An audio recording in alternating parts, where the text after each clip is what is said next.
All right, hello YouTube, we're back.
Some post-gig noodles, thought I would jump on here and get on to episode 2. It's kind of funny because I've been kind of sitting on my hands waiting to do this because I wanted to kind of get some real life kind of stuff peppered in as well, like do some couple more gigs, and just to wait, it felt a little disingenuous to record this ahead of time and then just drop it around when I wanted to drop it, but maybe we'll get better about pre-recording them. Thank you to everyone that watched episode 1 last week. Again, this is kind of a new thing for me, getting on and doing the vlog, video, essay, I don't know what you even call it, type of thing. So I appreciate everyone that took the time to watch it. I'm here again. I did have kind of a general topic I wanted to wax poetically about this time. I think first of all, this is the Strat. This is my workhorse live, particularly post-COVID. I have a Telecaster as well that you'll see one of these days. But this tends to be my go-to guitar for any gig that's longer than an hour that I'm doing lately. It's a light guitar, very versatile, can get lots of different types of sounds. I mean, I was just kind of noodling in first and second position, but I really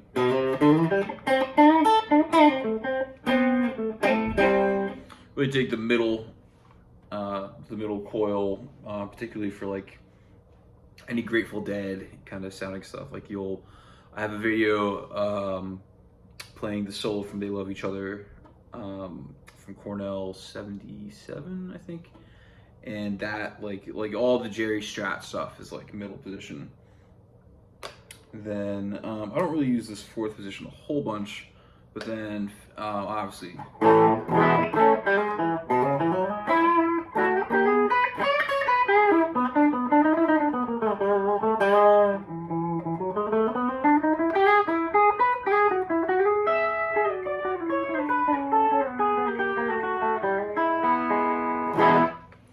I got the humbucker, which, throw some drive pedals in front of it, and it's a pretty good time.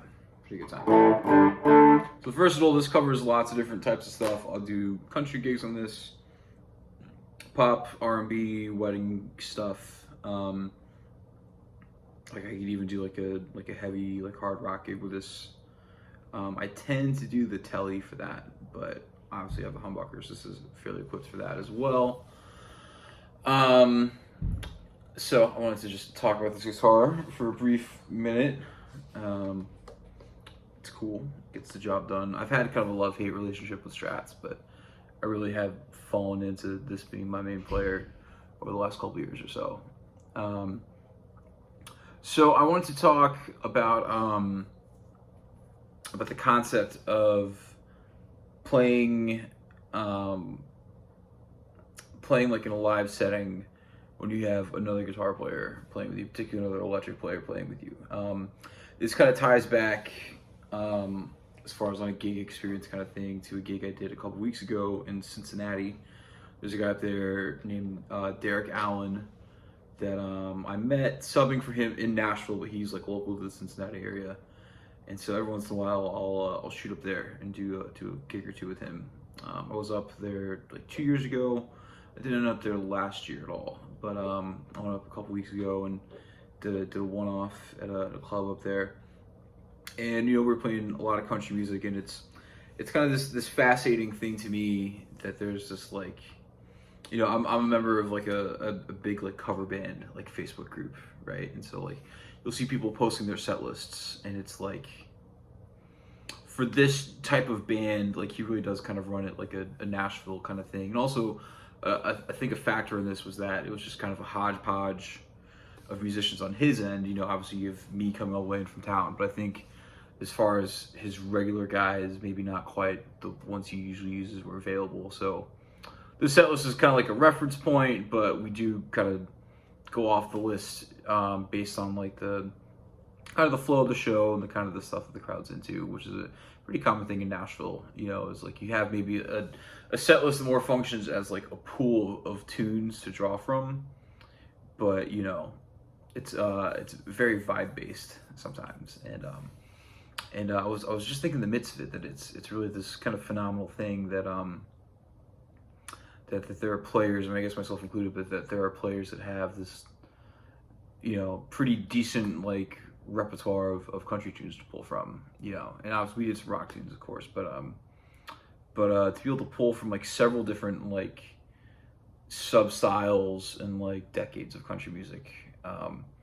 A lot of times, like in a club, like on a Saturday night, kind of do like that. You kind of maybe sprinkle a hair of like 80s country, but like there's definitely an occasional like 70s like outlaw tune or like Johnny Cash thing that comes up. But like 90s country and like 2000s country, is almost a bit more universally popular than some like modern country from the last decade or so, for me at least.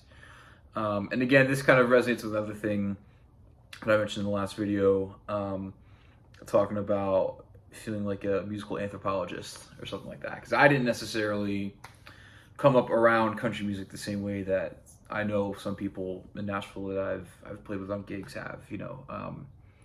I would say I heard country music when I was like like probably like 12, 13, something like that. My parents used to just turn on the country station when we were in the car. My dad's a guitar player as well. And I think for him, this was like early 2000s. I think for him, he kind of came out of like, he personally was into kind of like the Randy Rhoads, Eddie Van Halen, Metallica kind of thing. You know what I mean? Like the kind of 80s like metal and thrash kind of shred lead guitar thing, and a bit of progressive rock and stuff like that too. But I think that's something that he gravitated towards rather, and really dug about country music was some of the guitar playing and some of the songwriting that veered more into rock stuff. You know what I mean? And we see this a bit more, obviously now with a lot of the modern country tunes being basically like arena rock songs in a type of way.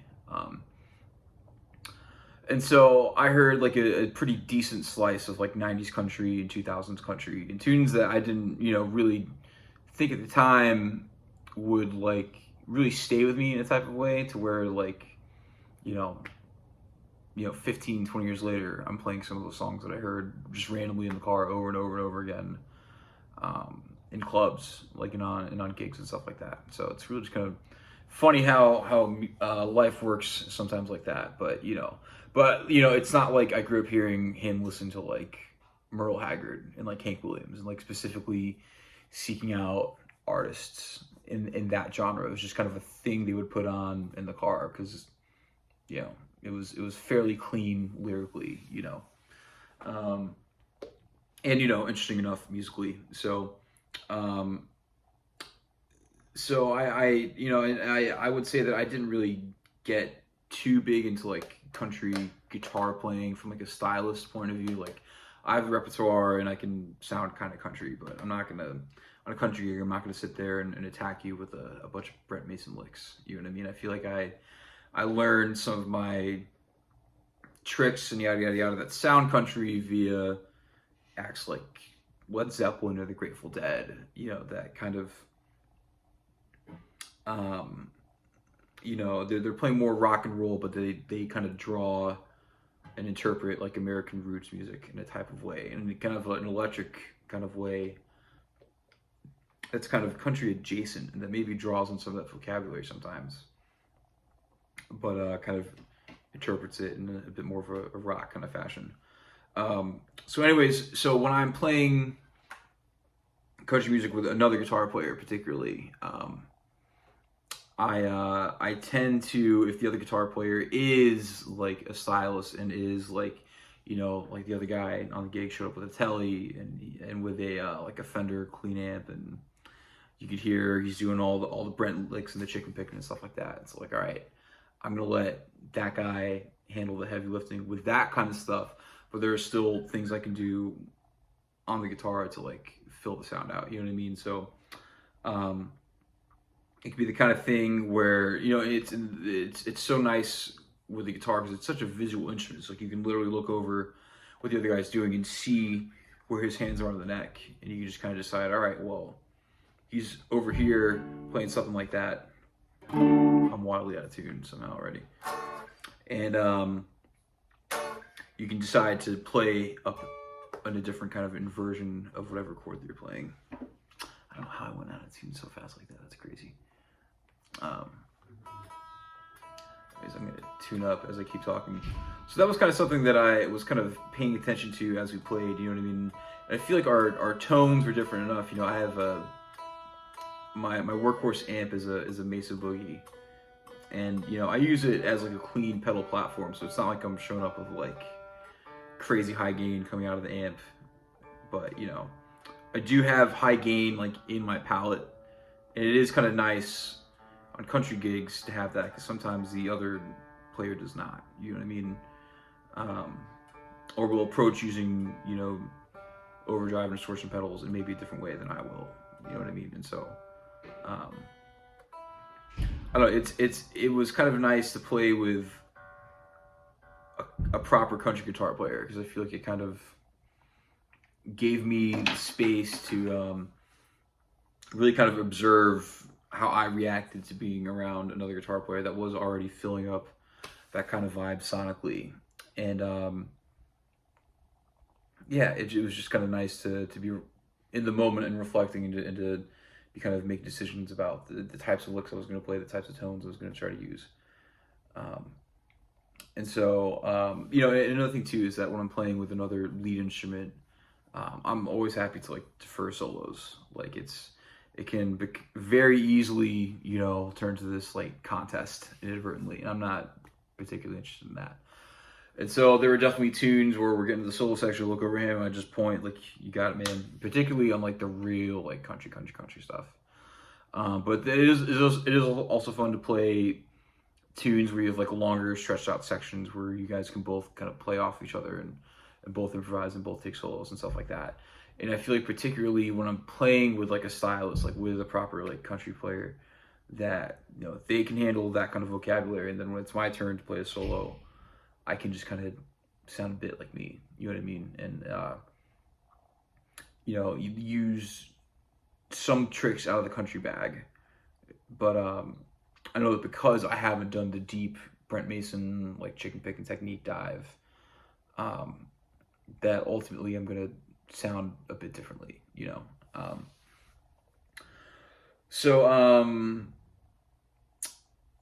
Yeah, so I mean, you know, in a big part, like I mentioned earlier, was before my guitar was randomly very out of tune.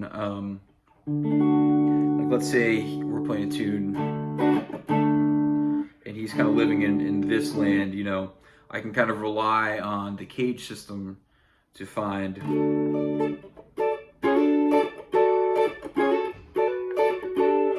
kind of a different voicing of a D chord, let's say, or if one of us is doing like a cowboy chord down there, I can kind of find a different spot on the neck to play and to fill up and to make the whole band sound like a bit more full.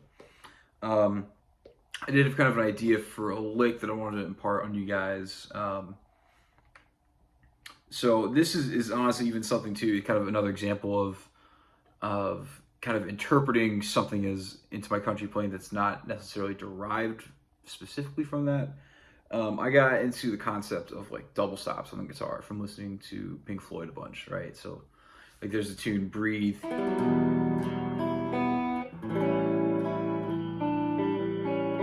First track off of Dark Side of the Moon, and I really love this particular fill that's kind of in it,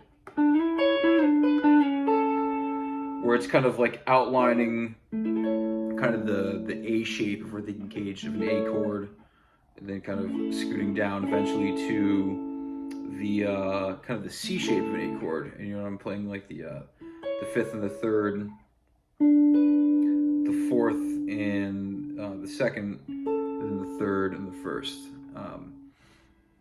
So I really kind of really like that sound, and you know, you can kind of imagine like these are intervals of sixths, right? 1, 2, 3, 4, 5, 6, right?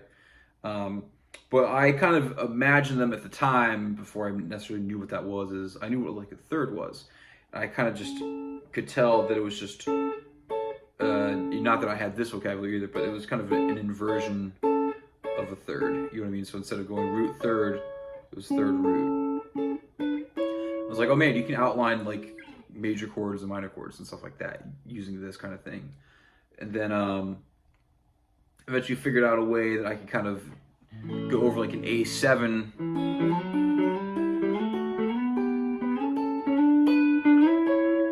kind of up the neck, you know, do an octave of these sixths, these double stops. They kind of give you this very like Mixolydian like A7 kind of feel. And so then eventually, you know, as I started to, you know, I moved to Nashville, I started to absorb a little bit more country music by osmosis.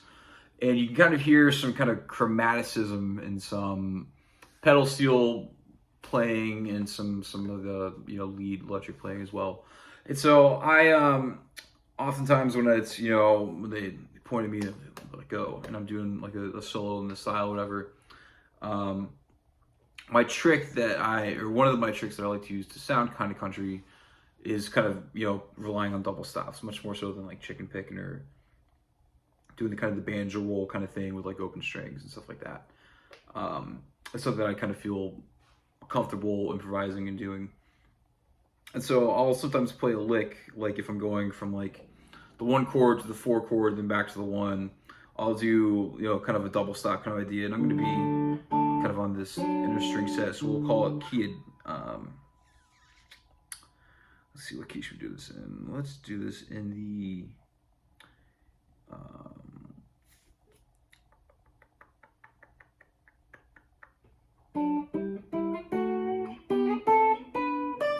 let's do this in the key of D.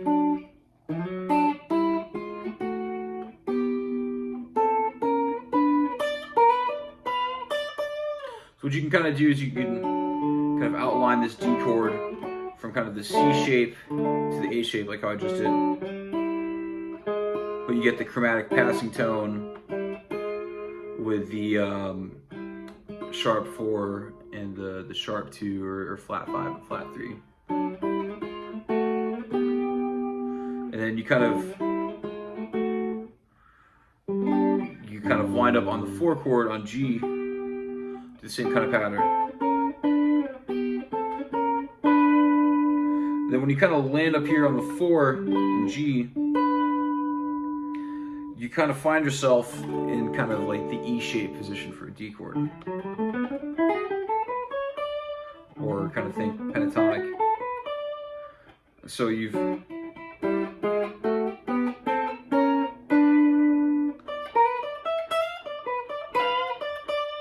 makes it very easy to play like a kind of a friendly kind of pentatonic box shape once you arrive.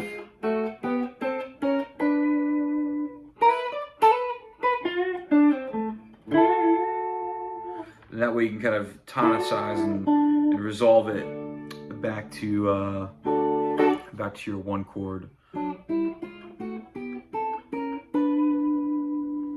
And again, you can really kind of play around with the rhythm of that.